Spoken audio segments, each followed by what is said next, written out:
Good morning, Year 6. Thank you for having me here today. My name is Tony Jackson.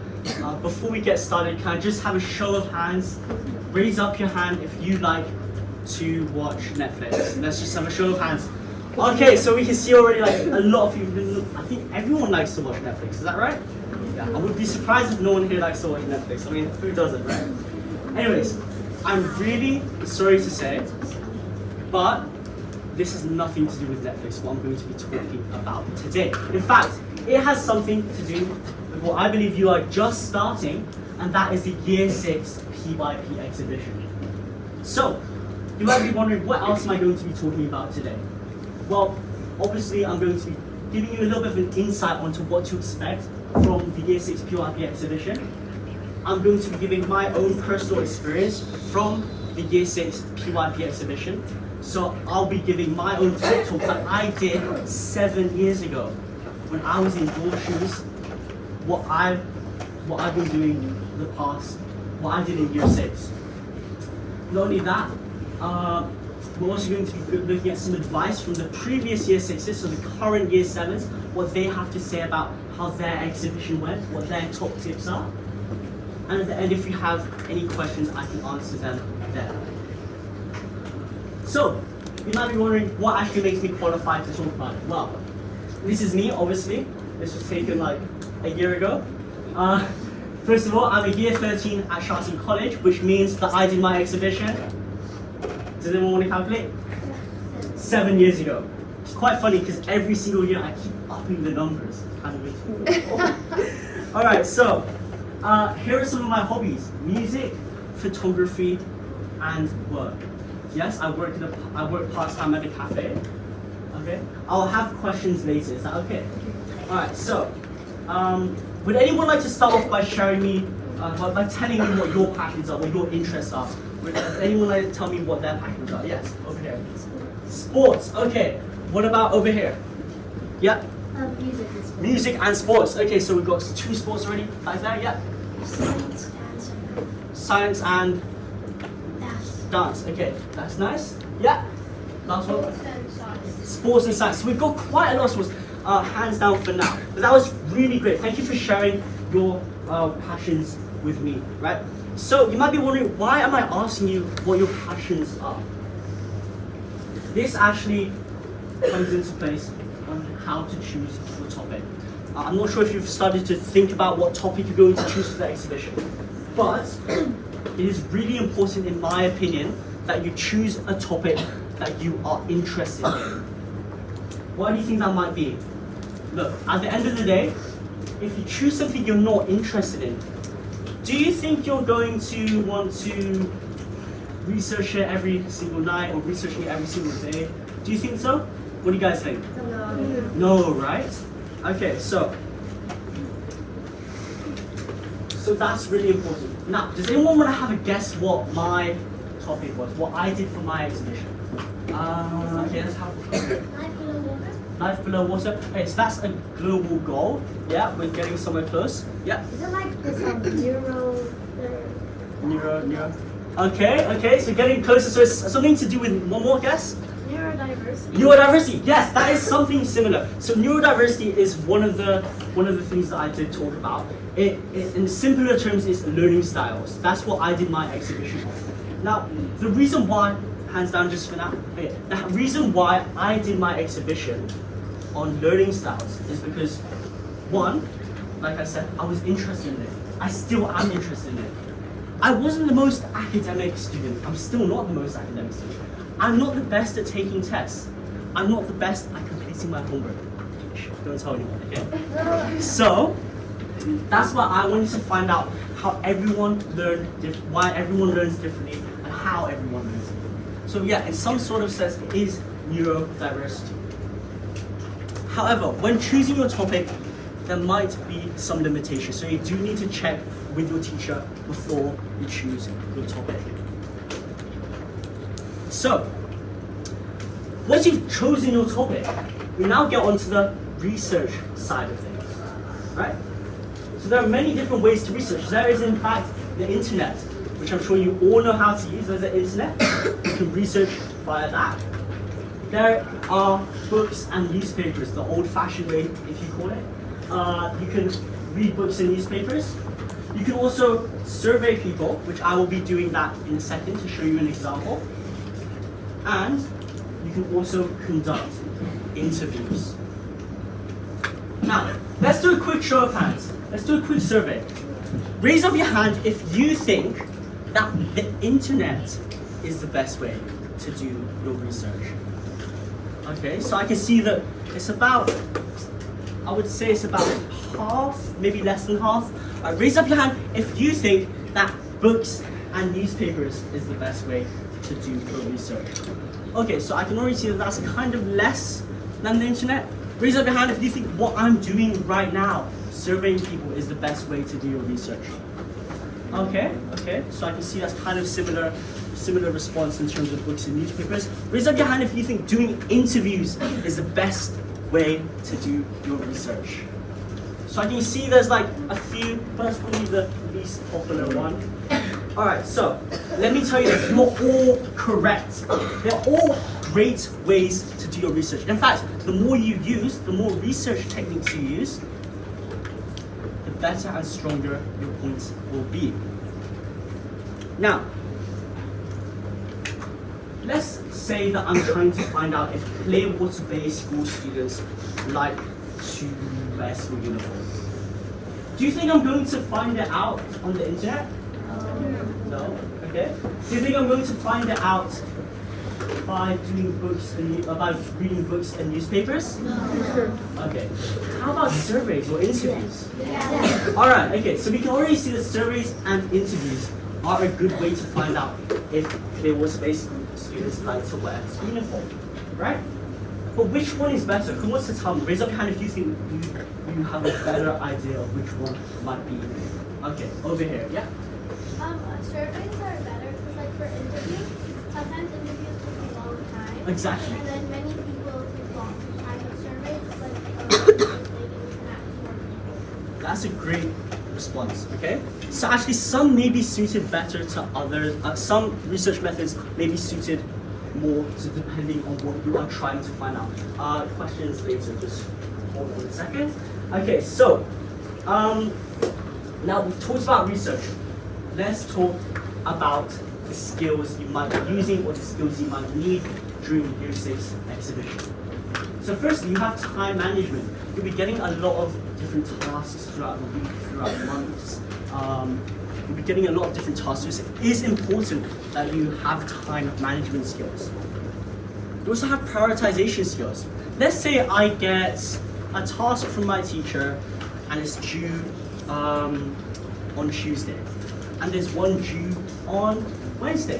Which one am I going to do first, do you think? Yes? Tuesday, good, exactly. So prioritization skills is important. Research skills, we've just looked at the different ways you can research, but already you might be thinking, which one am I going to use? Is there more than one that I can use? You have to be thinking and asking these types of questions. Next, you've got organization skills, how we organize ourselves. I believe when I was in Year 6, that was one of the units. I don't know if that is a unit anymore, is it? So, organization skills. Am I bringing the right materials, the right things to class in order to be prepared for the day, for the exhibition, etc., etc., etc. And lastly, we have independent learning skills. For example, this is actually true. There was one time when I was trying to ask the teacher something, but there were 5 or 6 people trying to go to the teacher at once. So I might have to do a little bit of independent learning instead of just always going to ask the teacher. So you are probably going to use more skills. And these are just some of the skills that I've used throughout the exhibition. Now, it is important. Now you might be wondering, why is it important to, why is exhibition actually important? How does this relate to you guys? How will it relate to you guys in the future? Well, in fact, let's travel 7 years ahead to my age. How have I used the skills? So the skills I am using and I have used in the past. Time management skills. So for the school projects and exams, in secondary school, when you take exams, some of them are actually under time limits, etc., etc. So you will, that's how I've been using my time management skills. Prioritization, when I'm working at the cafe, if I have a drink to serve, if I have food to serve, which one will I be serving first? It's all skills you'll be using in your life and later on in life. Next, you have research skills. So when you are in year 9, you actually have to choose some subjects, depending on which schools you go to. So IGCSE subjects, and in year 11, you'll be choosing your IB subjects. And this is really important because, like I said, if you choose something that you're not interested in, do you think you're going to want to do it for a long time? No. Who said yeah? Okay, right, so lastly, organization skills. I have to check my emails every single day. In year 7, when you get to that year, you'll have a laptop, I think. You might have to check emails. Yeah. And of course, you have independent learning. So in year 12 and 13, I'm in year 13 right now. The reason why I can be here today is because I actually have no lessons in the morning. So I use some of that time to do my own revision and to do some of my own projects. All right, so let's talk about using your strengths. Because after all, in the exhibition, it is really important that you use your strengths. Raise up your hand if you want to share with me what you think your strength is. Does anyone here have like a strength? Anyone want to share with me yet? Airplanes. I love airplanes too. Alright, so you feel that you're knowledgeable in the aviation of airplanes, right? Yeah. Persuading. You feel that you're good at persuading people. That's a really good strength. So think about how you can use your strengths. Let's take one more over here. I'm really good at time management. You're really good at time management. Exactly. So if you know your strengths, if you know that you are good at time management, but you know that you're not so good at, let's say, organization skills and bringing in the right equipment to class, then you might have to focus on specific skills more. So let's just say it's really important that you do use your strengths. In my case, one of my strengths that I found out is talking to people. I absolutely love talking to people, sharing my own experiences. This is why I'm here today.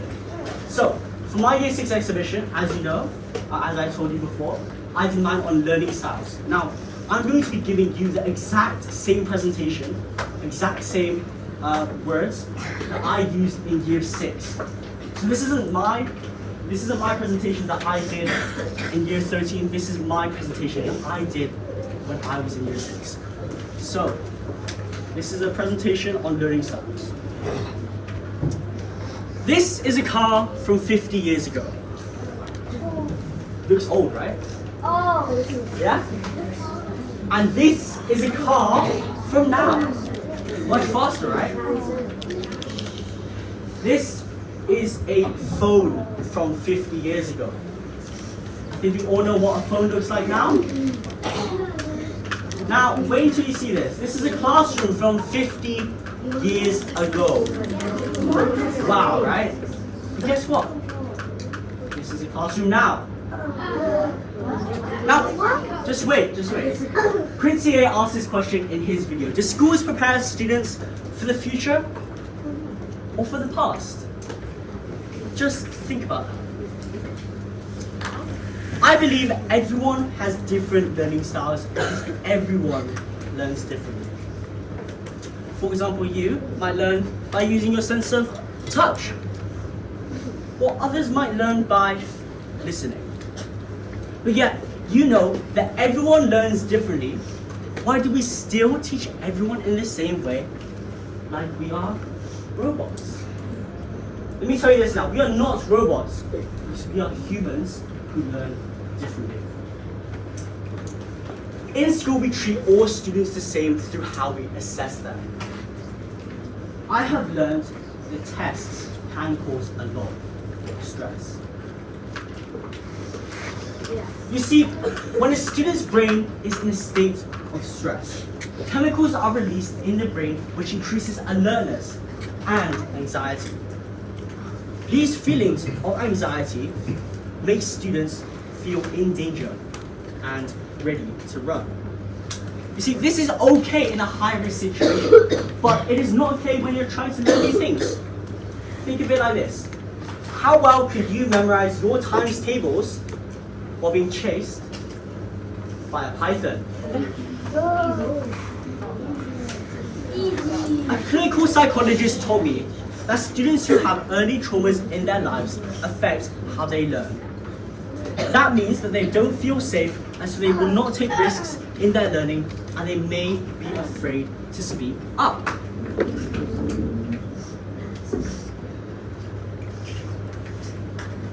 On the other hand, I do understand that kids have to be assessed in some way. But I don't think that tests are always the best answer, because tests can cause anxiety and stress. Let's take a look at what Year 6 has to say. Having carried out a survey of 76 Year 6 students, the survey results show that some of them, most of them, would prefer to be assessed by either creating something or collaborating. Plus, the survey results also show the students also feel stressed, anxious, and worried about taking exams in secondary school. So, what can we do about this? Well, some schools like RCHK and KG5 let kids go into secondary school to find out what classes are like. This is called transition, and it is a great way to find out what is expected when you go into secondary school. Now teachers, you might be asking, what can I do to help my students learn or develop? Well, I can tell you now that each one of my teachers have done something to help me whilst I was in school. Let's start with my Year 1 teacher. My Year 1 teacher, this is not her bad. My Year 1 teacher let me go to the school nurse every single day to have a little walk around the school. My Year 2 teacher helped me with my spelling. My Year 3 teacher made a toilet pass to let me use nice clean toilets, because I used to get so worried about using dirty toilets. Now, my Year 4 teacher spent lunch times with me helping me with my maths. My Year 5 teacher made me laugh every single day. Finally, my Year 6 teacher, this is her by the way. My Year 6 teacher sat with me to make sure that everything was alright.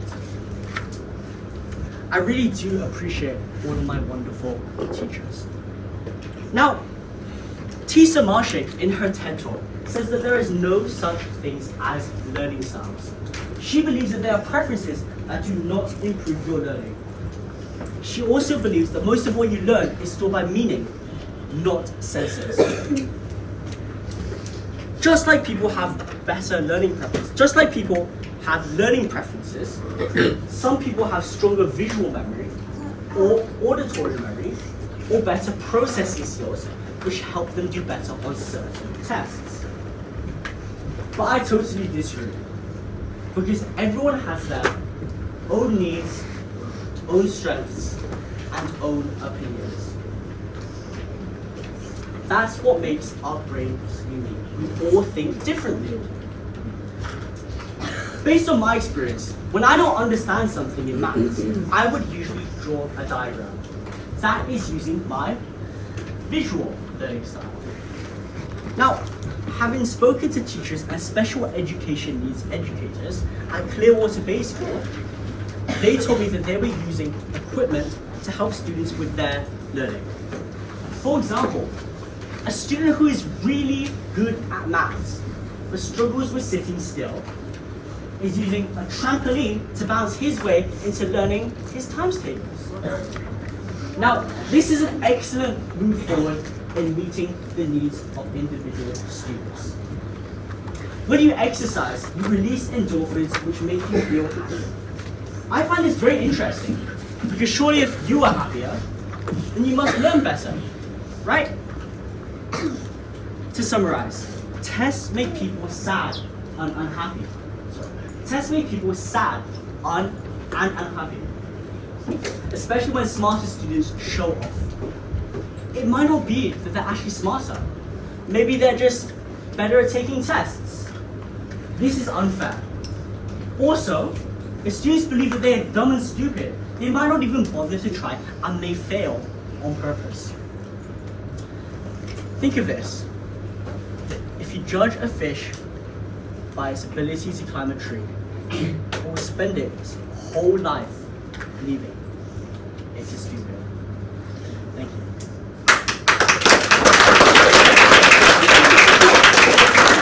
This is where I would briefly finish it, but actually, I wanted to add on an extra thing just for this year, so you guys are the first people to see this.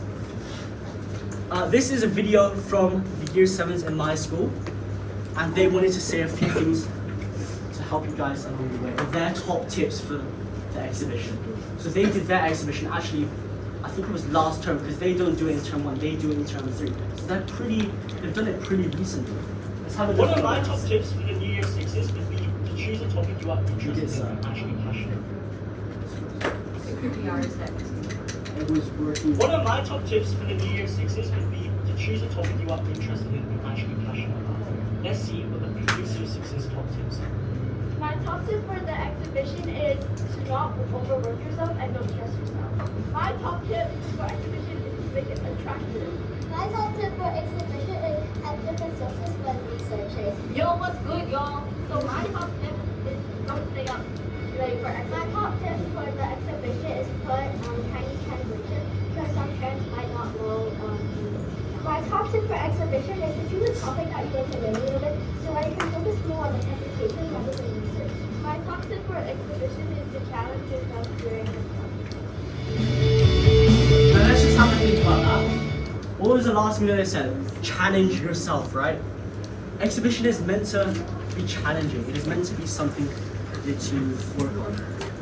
Okay, so this isn't actually meant to be that easy. But at the same time, don't stress yourself. Okay, that's just my advice as well, like I said. That's what the year 7s had to say. Alright, I think One we of my are top tips. done. Does anyone have any questions for me? Now, before you ask a question, think. Charlie has taken his very precious time. This is his revision time to come and speak to you and give you some of his knowledge. So before you ask your question, make sure it's a high quality question. And think, will Charlie have some experience about what you're asking? Okay? Ethan. Which global goal did you choose in the exhibition? Quality education. That's the word. Yes. That's a very good question. You have to think about which global goals you will choose. Yeah. So you think you're gonna be when you grow up? What do I think when I'm going to be when I grow up? Okay, so this is really funny because everyone in my school is probably going to go to university. Let me tell you this now. That everyone does their own, everyone moves at their own pace and at their own time. So for me, what I'm probably going to do is take a year off.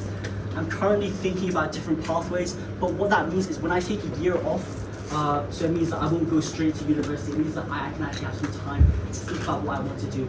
Because at the end of the day, you want to do something that you are interested in, right? You want to do something that you are passionate about. Like if you do a job that you don't like, or that you're not truly interested in, it's probably not going to be, something. It's just like how you would do the exhibition. You want to choose something that you are interested in, since you are going to be working on this for quite a while. That's a very good question. So I'm not actually sure. Probably to answer that, maybe I'm thinking about like doing public speaking or going into education or hospitality. There's 3 very different things, but yeah, it means that I get to have a year to decide. Yeah. Any other questions? Yeah. For exhibition, you have to go home. For me, I didn't do that much work. Remember what I said? I wasn't the best at completing my homework, but my year 6 teacher was really understanding, sat with me to make sure everything was alright, had check-ins every now and then. So I would say the workload is quite a lot. I just left it all to the very last minute. So that's what you probably shouldn't do. Okay? Don't do what I did. Don't leave it to the very last minute. You can all learn from each other's mistakes, yeah? That's a very good question, thank you. Does anyone have any other questions? So Charlie, would you say in your opinion and your experience, time management was the most challenging thing? Is that where you learned? For me, yeah, time management would be, time management is probably, going to be, The big one. yeah. So organization, I'm pretty good at, but time management, I'm not so good at. So it's good to know your strengths and your stretches. Put your hand up if you think time management is going to be one of your targets this year. Probably a lot of people, yeah.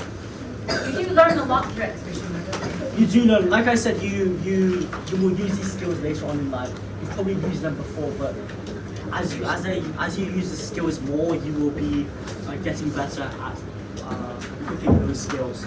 Yeah. We have a question back here. Are there any other questions? This is a golden opportunity if you have worries or anxieties about exhibition. Yeah. Stressful. Yes, it was definitely stressful for me. Like I said, I did leave some of it to the very last minute. But at the end of the day, your teachers are there to guide you and support you. So if you need any help, do ask your teachers because they're there to help you. So it doesn't have to be stressful. Yeah. Obviously, I have no idea what you're going to do. That leaves it back. What do you like? What do you like to do? I like to read. You like to read? Okay, so that's already a good one. So maybe some of your research methods would be reading books and newspapers and stuff like that, right? Do you have any interests outside of school? What are you interested in? Singing? Okay. Art? Okay. So it doesn't necessarily mean that the topic you have to choose has to be something you're interested in. It could mean that the way you present it is something that you are interested in. For example, for me, the way I presented it, I was not only interested in neurodiversity, but I was also interested in presenting. So I used my strength to show how I learned and what I learned. Does that make sense? So it doesn't have to always be something that you're interested in. It could be a way of showing your learning via something you're interested in. And last year, Charlie, we had children who did baking as their exhibition. Well, that is.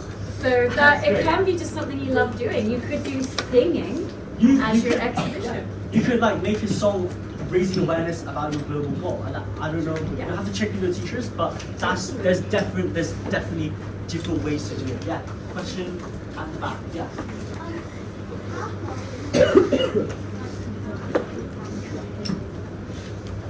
I didn't quite hear. How long does it take? We don't have to choose for another whole month or so. We will give you lots and lots of ideas. Our next unit, we're going into all the global goals. If you have a global goal that you're interested in, our next unit of inquiry, you get to look a little bit more into it and see, is it something you might want to do for exhibition? But don't stress if you don't know yet. Lots of people didn't choose until, some people didn't choose until Christmas. They wanted to do. So if you're someone who's like, I don't know, don't stress at all. We'll give you time. Any last questions for Charlie? Yeah. What did you do for exhibition? I think I already answered that. I did mine on learning styles and neurodiversity. The presentation you saw me do was the presentation I did 7 years ago. So that presentation Charlie showed with the cars was what he created in year 6. So he actually showed you his exhibition, what he actually did, which is really cool. All right, let's give Charlie a huge round of applause.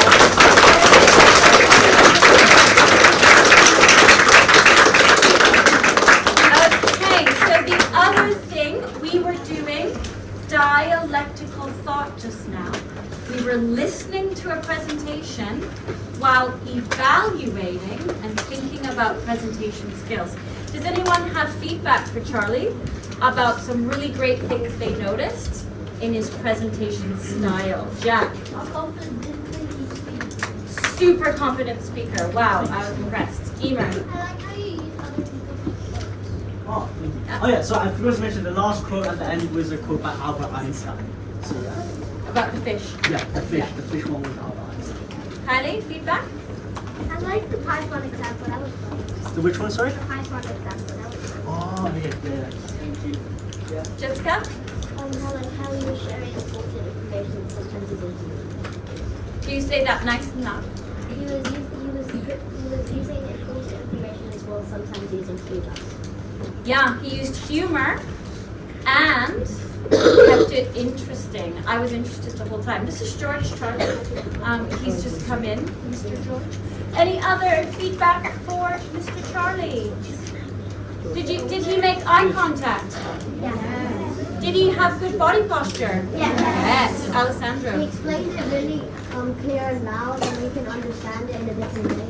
Yeah. And people at the back, did he have good voice projection? Yeah. Really brilliant. Thank you so much, Charlie. Thank you for having me, guys. Thank you. One more clap for Charlie.